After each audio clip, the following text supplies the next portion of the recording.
Mahabub Nagar general ఆసుపత్రిలో మహిళ మృతి, బంధువుల ఆందోళన.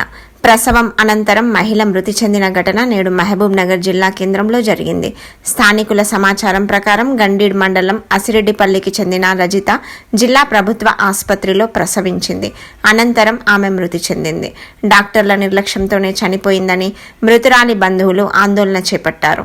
ప్రసవం అనంతరం ఆమెను ఐసీయూలో పెట్టకుండా జనరల్ వార్డులో తరలించారని, తర్వాత డాక్టర్స్ ఎవరూ సరిగ్గా పట్టించుకోలేదని ఆరోపించారు.